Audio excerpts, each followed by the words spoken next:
Some of you might have heard the news that Valve released paid mods for Skyrim and then took them down earlier this week thanks to some negative feedback from the modding community. I think removing it was a huge mistake. That's my personal opinion for both the modding community and for gamers like ourselves. This is how I imagine it should have worked. Someone who loves making games but doesn't have a full-time job in that area starts modding as a hobby. Modding is a hobby that allows a creator to make a change to a game using that game's existing code with tools made public by the developer. Essentially, they're a mini game developer. A mod can be anywhere from minor changes to an existing game or a whole new crazy game using the game's engine and assets. Let's say this person becomes very good at making these mods. The community that loves the mods being created, in this case the Skyrim community, rejoices at the fact that these awesome modifications are being made that extend the life of the game that they love. There's something more to play and maybe even a new and creative twist on the original game.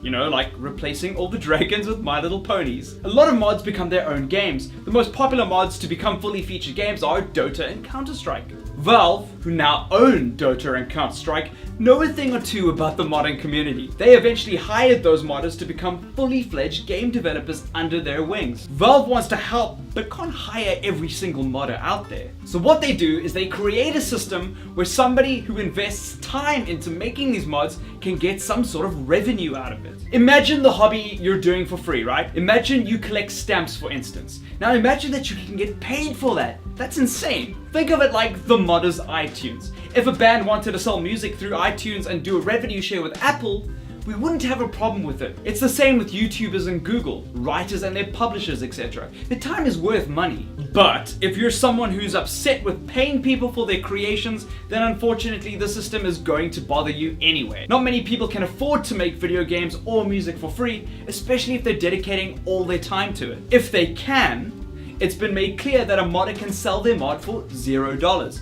If the modder is setting the price and ripping you off, it's not Valve or Bethesda's fault, it's the fault of the creator. Another big reason people were upset was that the creators were only taking 25% while Valve and Bethesda took a larger cut. I'm sure the earning percentage could have been debated had the community been consulted, but I'm sure it'll be different for every game depending on the publisher. The fact still remains that the modder is earning 25% of an amount she wouldn't have had before. At the end of the day, Valve is still implementing the system on other games and hopefully will create jobs and a thriving and exciting community in those spaces. It could have been Skyrim. The models that spent their blood, sweat and tears making awesome stuff for us can hopefully dedicate more time to it and they will have, you know, a job. Any teething pains with this process will probably be ironed out over the coming months, but ultimately it should be better for us gamers. What do you guys think? Am I crazy? Is it good for the growth of gaming, or was it the reaction warranted in some way? Let me know in the comments below. Make sure that you sub, like this video, and don't forget, don't do drugs, stay in school,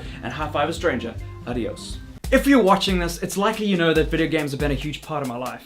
Because I host TV content on video games for a living, I've spent a large part of my adulthood reviewing and critiquing them, deciding whether they're good or bad, whether people should buy them or not. Like anything a person can call work, this starts to mask the reasons why I chose to do it in the first place.